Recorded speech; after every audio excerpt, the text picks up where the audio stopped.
Hey everyone, welcome back to my channel. This is Heidi from My Reading Life, and I'm here today to film another installment in my Q&A series from reaching 3,000 subscribers. So it has been a while since I have posted a video, and I apologize for that.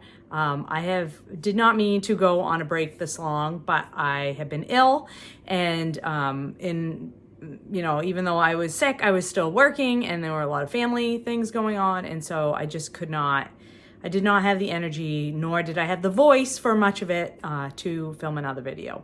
So I apologize for the length of my absence, and I'm just gonna jump right back into it now. And without further ado, answer some more questions from all of the great questions that you've all left me in the comments of my 3,000 subscriber celebration video. So I'm just going to go down. These are going to be more book-related questions than my previous two installments. So I'm just going to try to pick out questions that are about my just reading in general and questions specifically about books. So the very first one that I have here is from two different folks asked me the similar question. And so this is from the Left-Handed Reader, and also from Justine S. asked if there were any books that I can recall being pivotal at any point in my adult life. I mean, yes, lots, but the one that I like to point to because it was pivotal in how I thought about my career going forward was a book that I read for the first time in college, and that is Edward O. Wilson's book, The Diversity of Life. I was assigned this book. I'm not even sure I was assigned all of it to read. I was assigned portions of this book to read in one of my early biology classes that I took in my undergraduate in college. And this book really fundamentally changed how I was thinking about my education, how I was thinking about my career post-education, and opened my eyes to the fact that I was really passionate about biodiversity and human impact on the environment and species, and that there were cool jobs out there that didn't involve like sitting in an office all day long or sitting in a laboratory all day long, that I really was wanting to be a field ecologist, and I was really interested in the place where human impact intersects with the lives of other creatures living in the world. And Edward O. Wilson, of course, very famous ecologist and scientist, particularly in the study of insects, and writes really accessibly, I think, to the general public about science issues and about diversity, evolution, ecology, all of those types of things. You can see that this book is tabbed up. I just reread it a year or two ago with Doris, and it holds up. And I think it's just a fantastic book for getting you to think about the importance of biodiversity and the importance of a healthy environment. And it certainly did change the trajectory of my education and my career when I read it as a young student in college for the first time. So pivotal book for me. Thank you for that question. Great question. And then Evening Reader asks, what's a book that changed the way you see the world, and what's a book that made you laugh out loud? So again, many books have changed the way that I see the world, particularly since I've started participating in BookTube and this community. I have been introduced to many different books that I probably would not have otherwise encountered, and in reading those books, my worldview has been expanded tremendously. And this book that I decided to talk about is a book that I read as a buddy read, the very first book that I buddy read with my nonfiction buddy readers, Doris and Patrice and Karen. And that is The Warmth of Other Suns, the epic story of America's Great Migration by Isabel Wilkerson. I come from a northern state, and so the education that I received as a child and as a teenager about slavery and the Civil War was very basic, very much, basic facts, very much the traditional United States narrative about slavery, and then the Reformation and what happened in the South after the Civil War, Civil Rights era, and all that kind of stuff. And I do not recall ever learning about the Great Migration previous to reading this book. And, I had some inkling of what the Great Migration was by reading other books that had referenced it, but I didn't know very much in terms of the specifics of what happened post-Civil War in the South, how Jim Crow laws were instituted, how Black Americans were oppressed and brought to basically live in another form of slavery. And this book that details through following 3 or 4 different people and their families and their exodus out of the southern part of the U.S. to northern parts of the U.S., I think really just expanded my mind, expanded my worldview in terms of what I understood about racism in the United States, about what Black Americans have endured over generations in the United States, about how things were different but also the same between the northern part of the United States and the southern part of the United States. You know, I've read, since this book, I've read many more books about African American history and American history in this time period. And so I feel like at this point I'm much more educated about it. But at the time when I read this, a lot of this information was really hard hitting and just exceptionally well done nonfiction, exceptionally well done in terms of not only the writing style, which is amazing, very narrative nonfiction, tells a story, keeps you engaged throughout, but also just, completely alters the way that you understand American history by reading this book. So this book should be essential reading for anybody that wants to understand where we are today in the United States and how we got there in terms of racism and other things that have hurt all of us here in the United States in terms of holding certain segments of the population back when we should be trying to lift everybody up. I think this book is fabulous. Isabel Wilkerson is just a fantastic author. I have gone on since this book to read Caste, which is also exceptional. Just please, if you have not read this book, please do read it because it is so, so good. And it will also expand your mind and your worldview as well. And then as far as a book that made me laugh, I had a hard time with this because I don't read a lot of books that like make me laugh out loud, but I was sort of scanning through my bookshelves, my nonfiction bookshelves, and thinking about, well, what really made me laugh? I don't read a lot of like memoirs by comedians or actors or other things like that. I do read some of that, and I would say, from that sort of genre, Samantha Irby's book consistently make me laugh. I think she's really hysterical. And she writes about things that you wouldn't necessarily think were going to be funny, but she does make it really funny. So those kind of books are great. But then in terms of like a nonfiction book that's not specifically written to tickle your funny bone that made me laugh was a book we read last year for the Book Naturalist Book Club, and that is Bitch on the Female of the Species by Lucy Cook. And this is a book about gender in all different kinds of animals. Gender and sex, and how the way that humans look at these issues in a binary is really not how most of the world is in actuality. And Lucy Cook just writes with so much humor about this topic. There were many places in this book where I laughed out loud. And you would not think necessarily that a science book would be funny and would be a book that would make you laugh. But this book is really funny. And if you like science nonfiction and you want to learn more about gender and how the gender binary is a cultural construct and not a construct that's necessarily supported throughout all species that are existing on the planet, this book is really great for all of those things, and I can highly recommend it. Again, lots of tabs in this one. You can always tell a book that I am really getting a lot out of by how many tabs I have in that book. Okay, so Hopep 1334 asks, what do you like about romance novels that you would say to someone to convince them to try them out? So I really like romance novels for several reasons. I've been a romance reader since I was a child. I have always liked romance novels. And I appreciate about romance novels, you know what you're going to get. You know you're going to get a happy ending. You know the couple is going to end up together in the end. And I like that. I like that. I know that the rug isn't going to be pulled out from under me at the end. I know how it's going to turn out. It takes away that anxiety that you get when reading some kinds of novels that you don't know how it's going to end and whether it's going to turn out well in the end. And sometimes I just need to know there's going to be a happy ending. And I also really like I really like the emotional aspect of romance novels if they're done well. I like that feeling of people getting to know each other and finding ways that they connect and finding things out about each other that they really like and that they feel how they support one another.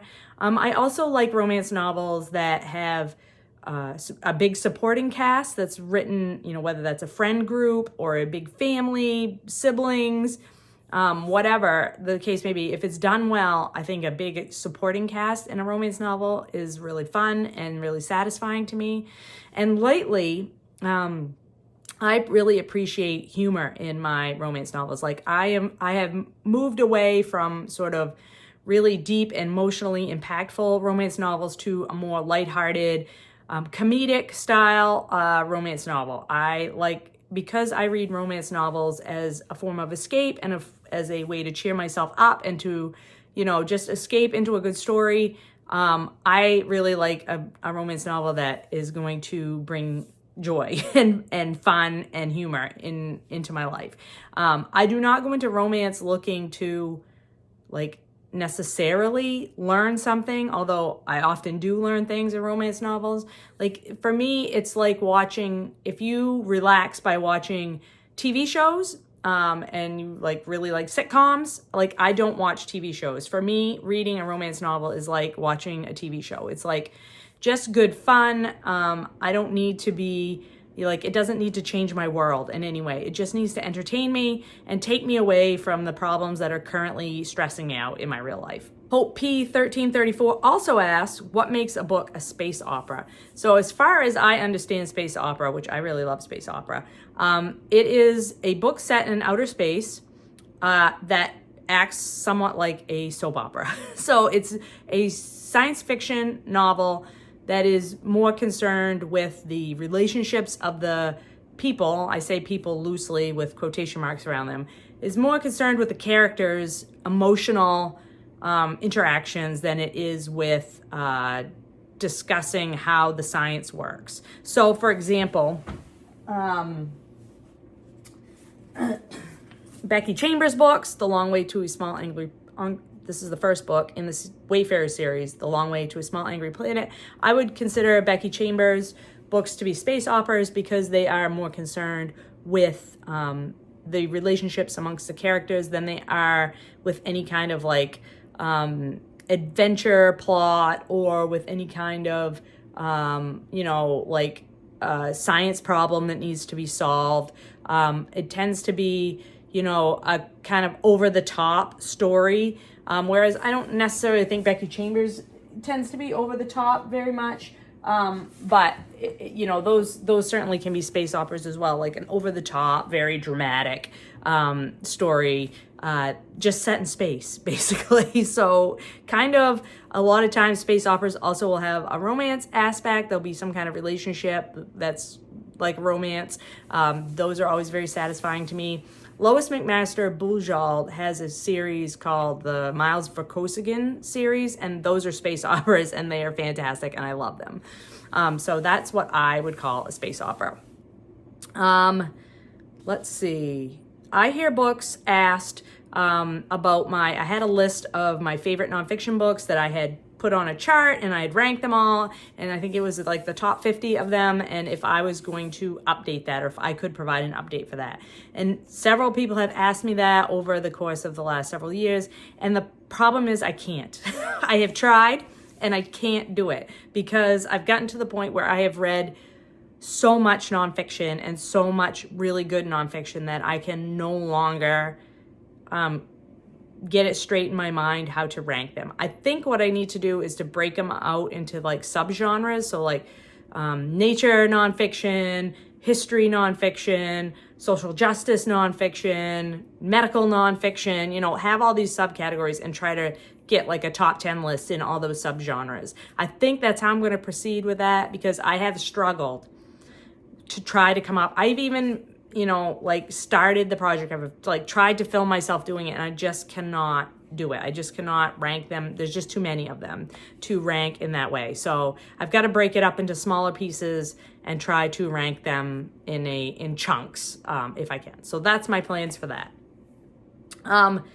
JF8559 asks, what is my favorite Stephen King book? I am a huge Stephen King fan. I collect all of his books. I have read most of them, not all of them, but most of them.